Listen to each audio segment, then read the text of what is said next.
हमारी पॉपुलेशन काफ़ी बड़ी है और उस पॉपुलेशन के अकॉर्डिंग जो रिसोर्सेज होने चाहिए थे वो अवेलेबल नहीं है। अगर हम पर पर्सन रेशियो देखें डॉक्टर का तो वो हमारे इंडिया में बहुत कम है। रिप्लेसमेंट सर्जरी में नी की बात करूं, अगर जयपुर में उसकी कॉस्ट 1.5 या 2 लाख रुपए है तो वही कॉस्ट बॉम्बे में 4 से 5 लाख रुपए है। अगर कभी पेशेंट के साथ कुछ नेगेटिव चीज़ भी होती है जो कि एक कॉम्प्लिकेशन का पार्ट है, तो उस टाइम भी आपको समझना चाहिए कि ये डॉक्टर ने अपनी मर्जी से नहीं किया है, आपने सब कुछ चीज़ें ठीक करी, बट कभी अगर ऐसा हुआ तो कोई भी आपकी एक 30 मिनट्स की या 30 सेकंड्स की रील आपके पूरे कैरियर पे काफ़ी बड़ा धब्बा लगा सकती है। जब डॉक्टर के पास आप आ गए हो तो then you just completely believe on that doctor. Incomplete improper knowledge है वो हमेशा नुकसानदायक होती है कि अभी धीरे धीरे जो पेशेंट और डॉक्टर का रिलेशन है ना, जो पहले हुआ करता था एक इमोशनल रिलेशन और इस तरह का हुआ करता था, वो अभी कम हो रहा है। नमस्कार, द निमी शो में आपका फिर से स्वागत है और आपके साथ मैं हूँ निर्मला राव।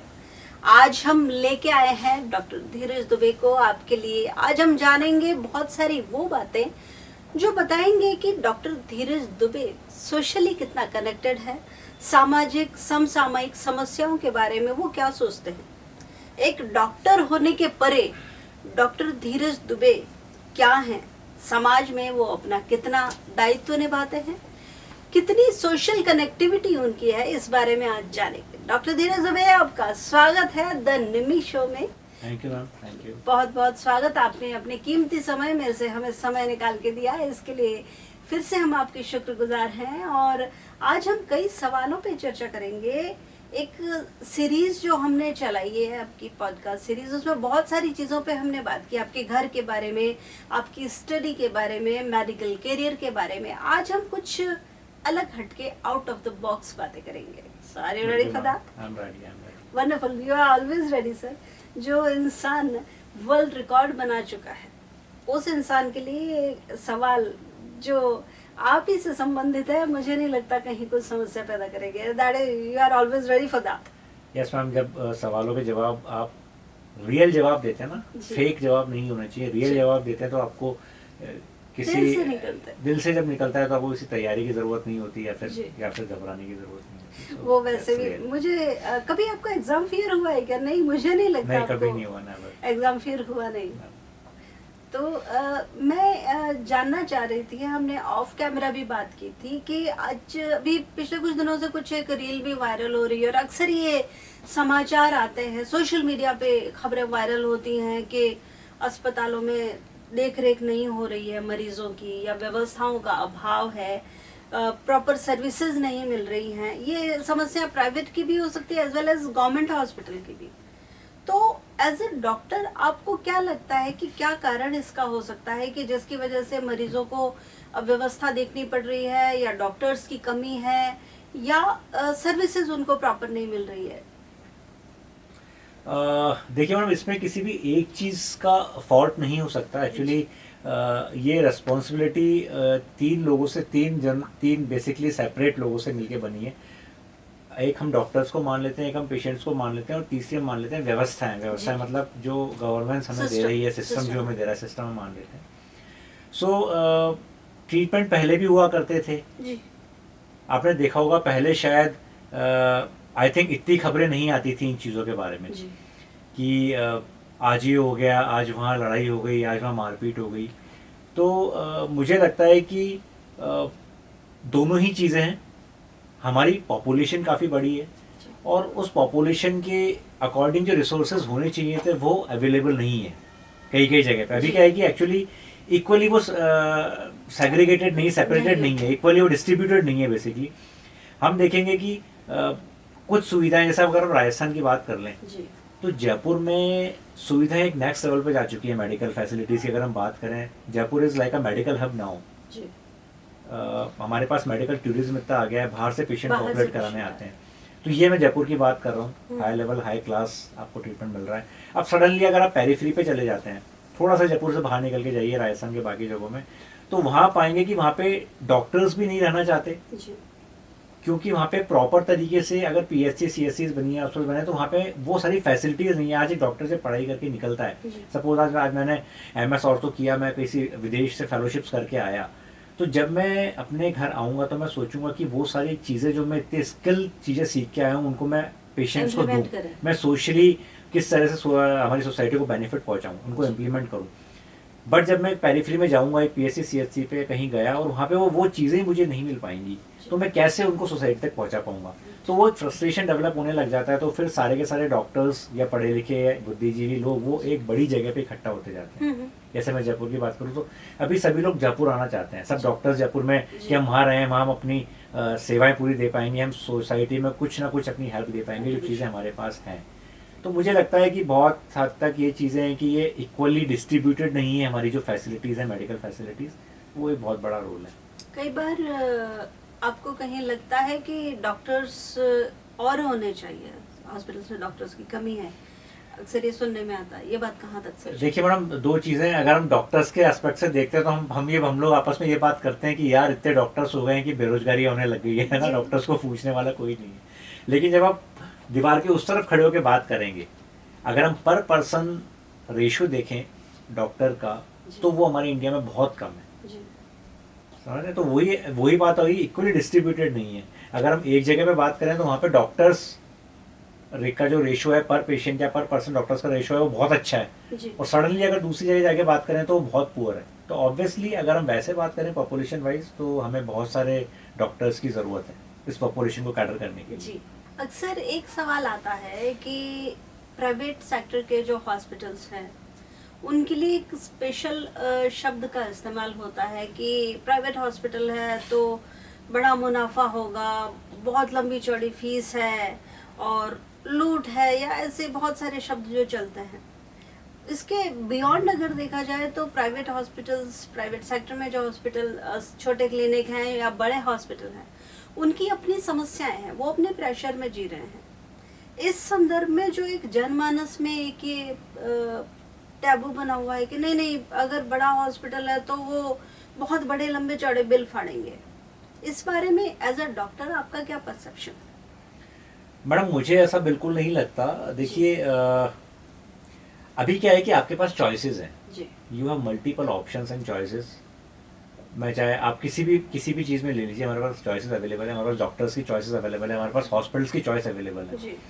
मैं आपको बताता हूँ कि एक ट्रीटमेंट जो आज जयपुर में, सपोज अगर कोई रिप्लेसमेंट सर्जरी में नी की बात करूँ, अगर जयपुर में उसकी कॉस्ट 1.5 या 2 लाख रुपए है, तो वही कॉस्ट बॉम्बे में 4 से 5 लाख रुपए है। राइट।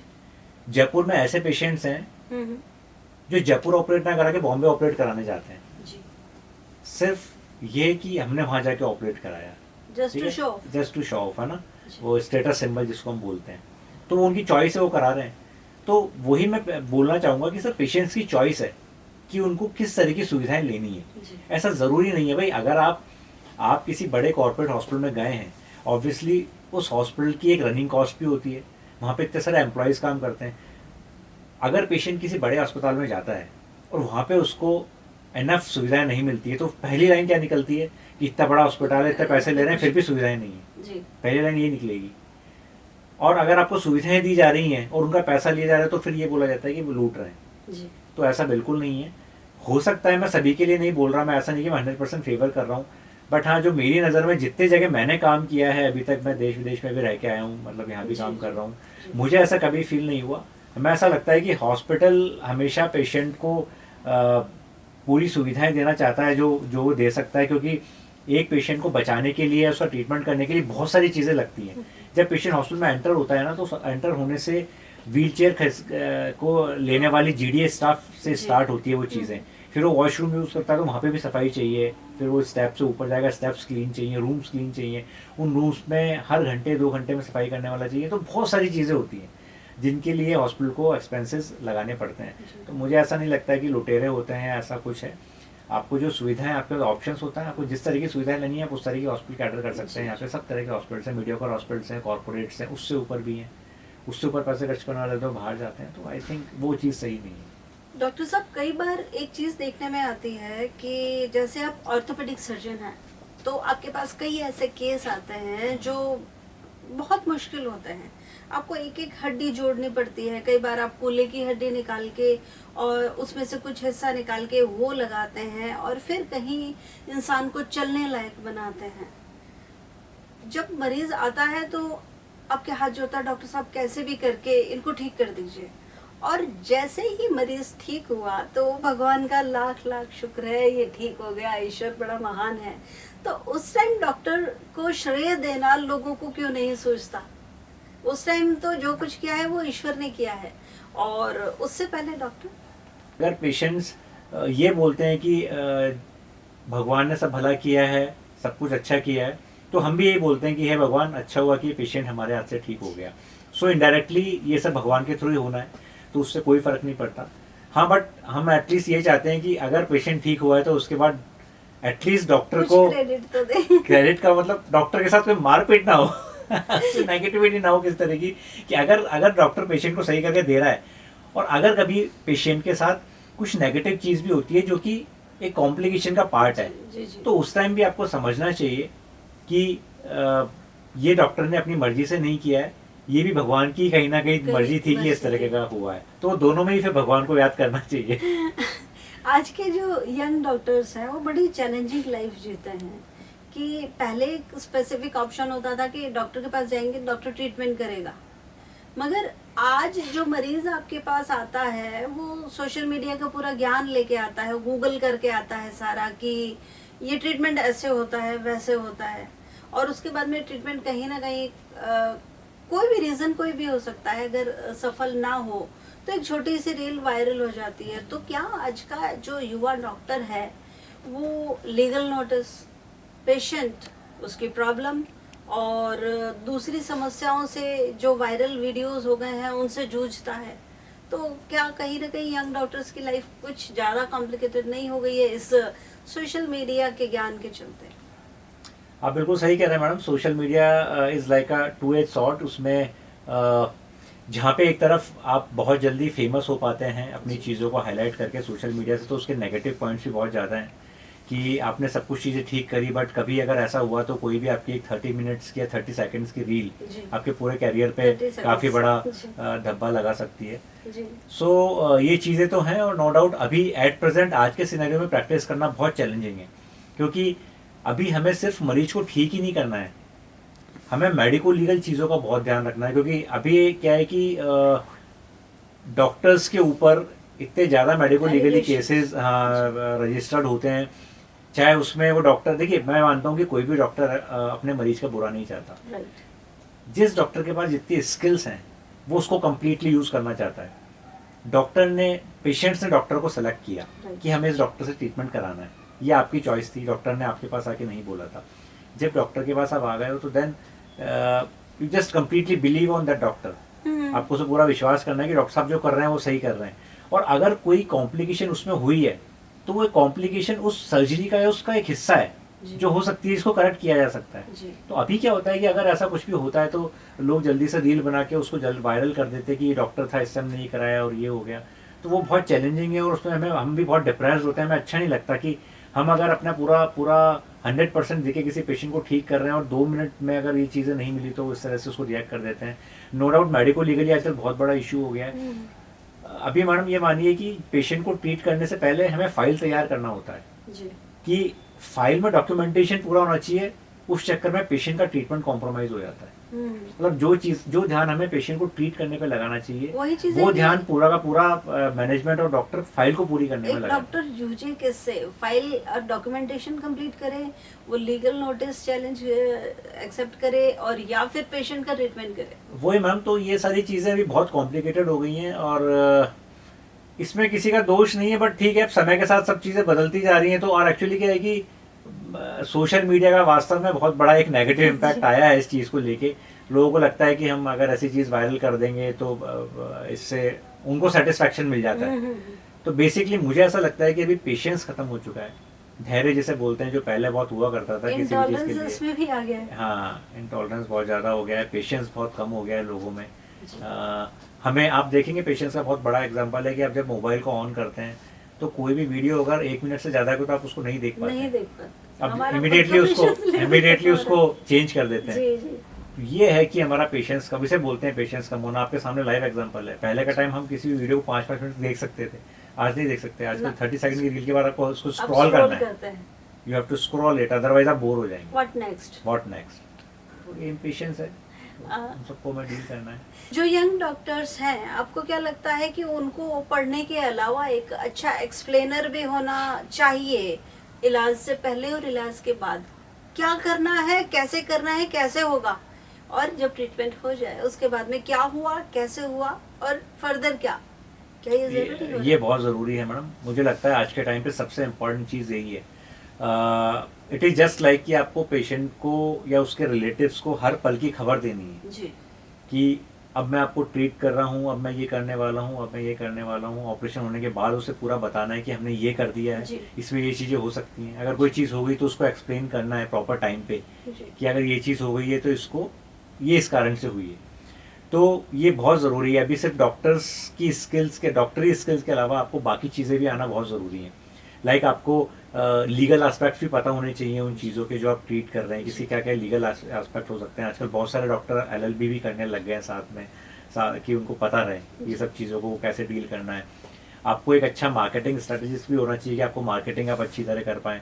आपको एक बहुत अच्छा एक्सप्लेनर होना चाहिए कि आप बहुत अच्छी तरह पेशेंट को सारी चीज़ें एक्सप्लेन कर पाएँ। तो बेसिकली अब मल्टी पर्सनैलिटी डेवलपमेंट यहाँ पे होना चाहिए डॉक्टर का, जो आजकल के सिनेरियो में बहुत ज़रूरी है। एक जमाना था डॉक्टर साहब जब डॉक्टर का दूसरा नाम ही भरोसा हुआ करता था। डॉक्टर के हवाले हमने अपने मरीज को छोड़ दिया और उसके बाद में हम निश्चिंत होते थे कि जो रिजल्ट आएगा, जो ट्रीटमेंट होगा, वो डॉक्टर बेहतरीन करेंगे। मगर जब प्राइवेट सेक्टर की बात आती है, प्राइवेट हॉस्पिटल की बात आती है, तो वही भरोसा शक में बदल जाता है। तो इसके पीछे क्या कारण है? क्या समाज में धैर्य खत्म हो रहा है या डॉक्टरों के प्रति भरोसा कम होने लगा है? सेकंड गॉड ऑन अर्थ वाली जो अवधारणा अब तक बनी हुई थी, क्या वो कहीं दरक रही है? हाँ, वो कम तो हो रही है मैडम, क्योंकि अभी भी ऐसे बहुत सारे लोग हैं, पेशेंट्स हैं, जिनको जब मैं ऑपरेट करके चलाता हूँ और वो चल के घर जाते हैं तो यही बोलते हैं, और जब भी मिलते हैं तो यही बोलते हैं कि आप ही हमारे लिए इस धरती पे भगवान का रूप हो। तो हमें बड़ा अच्छा, बहुत अच्छी फीलिंग होती है, क्योंकि आजकल ये शब्द बहुत कम सुनाई देता है, तो बहुत अच्छा फील होता है। और जो आपने बात कही वो, उसके लिए मैं अगेन यही बोलूँगा कि एक्चुअली सारी चीज़ें आजकल ऑनलाइन या नेट पे अवेलेबल हैं। तो जब हम किसी भी चीज़ के बारे में पढ़ते हैं तो उसका पूरा ज्ञान तो हम ले नहीं सकते, क्योंकि पूरा ज्ञान तो वही ले सकता है जो डिग्री कर रहा है, जो उसका स्पेशलाइज्ड है। तो जो इनकम्प्लीट, इम्प्रॉपर नॉलेज है वो हमेशा नुकसानदायक होती है। तो अगर आप किसी भी इनकम्प्लीट नॉलेज को, इम्प्रॉपर नॉलेज को लेके किसी एक्सपर्ट के पास जाएंगे तो आप उसको नुकसान ज़्यादा पहुंचाएंगे बजाय कि अपने आप को फ़ायदा पहुंचाने के। तो होता यही कि जैसे अभी हम लोगों ने ट्रीटमेंट किया, उस ट्रीटमेंट के बारे में पेशेंट ने बताया कि सर हमने गूगल पे ये पढ़ा था, ये होना चाहिए था, पर उन्होंने ये नहीं पढ़ा ना कि इसमें इतनी सारी स्टेजेस होती हैं, इस स्टेज में ये ट्रीटमेंट होगा, इस स्टेज में ये ट्रीटमेंट होगा। हर ट्रीटमेंट भी तो कस्टमाइज होता है हर चीज़ के हिसाब से। फिर क्या होता है कि अगर कुछ नेगेटिव हो गया तो वो फिर आप पे ब्लेम लगाते हैं, डॉक्टर हमने सर आपको बोला था कि इसका ट्रीटमेंट तो ये होता है लेकिन आपने ये नहीं किया। कहीं ये बात आती है कि प्राइवेट सेक्टर और गवर्नमेंट हॉस्पिटल में एक फर्क आ जाता है कि हमने इतने पैसे दिए उसके बाद में भी इलाज ऐसा कैसे हो गया।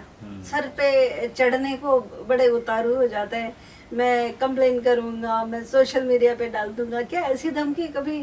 हाँ, ऐसी धमकी आजकल बहुत कॉमन है मैडम। तो बेसिकली मुझे ऐसा लगता है कि अभी धीरे धीरे जो पेशेंट और डॉक्टर का रिलेशन है ना, जो पहले हुआ करता था, एक इमोशनल रिलेशन और इस तरह का हुआ करता था, वो अभी कम हो रहा है। Basically it is just like a business, कि जैसे आप किसी शॉप पे जाते हैं और वहाँ पैसा दे के बोलते हैं कि यार मैंने आपको ये पैसा दिया, मुझे अच्छा सामान चाहिए। सेम हमारे साथ यही होता है आजकल। पेशेंट्स आते हैं कि सर मैंने इतना अमाउंट दिया, इतना पैसा दिया, तो मुझे उस तरह की फैसिलिटीज और उस तरह का ट्रीटमेंट चाहिए। तो it is just like a business part. तो ठीक है, अगर हम उसको उस तरह से भी लेके करते हैं तो फिर आपको ये समझना चाहिए कि देखिए, कोई भी डॉक्टर, चाहे वो प्राइवेट का हो या गवर्नमेंट का हो, डॉक्टर अगर स्किल्ड है तो वो अपना 100% देगा, चाहे वो गवर्नमेंट सेक्टर में काम कर रहा हो या प्राइवेट सेक्टर में काम कर रहा हो। तो मुझे लगता है कि लोगों को इस अवधारणा को सुधारना चाहिए। ऐसा कभी नहीं होता कि आपने सरकारी में इलाज कराया तो आपका इलाज बुरा हो गया और प्राइवेट में कराया तो वही डॉक्टर आपका अच्छा इलाज कर रहा है। बात होती है अदर फैसिलिटीज़ की। जैसे मैंने आपको बताया कि आप जब एडमिट है तो आपके सफाई वाला अलग आ रहा है, आपको डिनर देने वाला अलग आ रहा है, लंच देने वाला अलग आ रहा है, बीच में टी आ रही है।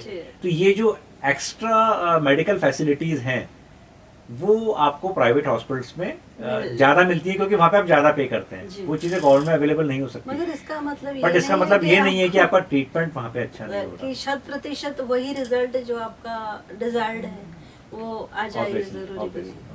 आपको क्या लगता है कि डॉक्टर्स को अपनी स्टडीज़ के साथ जो मेडिकल कॉलेजेस हैं, उनमें पब्लिक परसेप्शन मैनेजमेंट भी सिखाना चाहिए? बिल्कुल आजकल बहुत ज़रूरत है इस चीज़ की। जी। आपको पब्लिक परसेप्शन मैनेजमेंट आना चाहिए कि कैसे हमको डील करना है पब्लिकली, कैसे अपने आप को मेडिको लीगली बचाना है, कैसे चीज़ों को फॉलो करना है। सो ये एक्स्ट्रा एक्टिविटीज़, एक्स्ट्रा चीज़ें, एक्स्ट्रा कोर्स एमबीबीएस के साथ होना चाहिए। 30 सेकंड की जो रील है, आपको क्या लगता है कि वो किसी भी डॉक्टर का करियर खराब कर सकती है? और इनके चलते क्या डॉक्टर ज़्यादा अनसेफ हो गए हैं, असुरक्षित हो गए हैं और ज़्यादा अकाउंटेबिलिटी उनमें ज़्यादा आनी चाहिए? बिल्कुल मैडम, देखिए ये तो मैं नहीं कहूँगा कि ख़राब कर सकती है, बट हाँ एक आपकी जो इमेज होती है उस पर ज़रूर एक नेगेटिव रिमार्क लग जाता है किसी ऐसी नेगेटिव रील या सोशल मीडिया पे कोई मैसेजेस आने से कि जो एक ग्राफ इस तरह से जा रहा होता है उस पर कहीं ना कहीं स्टैटिक हो जाता है। बट ये चीज़ें ज़्यादातर हमने देखा है कि चीज़ें फेक होती हैं, बहुत ज़्यादा रियल नहीं होती, क्योंकि लोग, ऐसा नहीं कि सभी लोग एक जैसे होते हैं। हमने देखा है पॉपुलेशन में अगर 10-20% एंटी सोशल लोग हैं तो 70-80% अच्छे लोग अभी भी हैं। वो लोग समझते हैं कि यार ये डॉक्टर ऐसा नहीं है। जी। जब कोई पेशेंट डॉक्टर से मिलता है तो वो समझ जाता है कि डॉक्टर किस तरीके का है, कितना इसको आता है, कितना स्किल्ड है, कितना इमोशनली अटैच होकर ट्रीटमेंट कर रहा है। एक अधूरी कहानी जब वायरल होती है किसी डॉक्टर की, उसका नेगेटिव इफेक्ट सोसाइटी पे पड़ता है। तो डॉक्टर के पास अपनी कहानी सुनाने का या उस कहानी को पूरा करने का कि इसके बाद में क्या हुआ या ऐसा क्यों हुआ, बताने के लिए कुछ भी नहीं रहता है। तो क्या डॉक्टर आज की तारीख में सोसाइटी से ज़्यादा डरता है या ऑनलाइन जो उसकी जो ट्रोलिंग होती है उससे?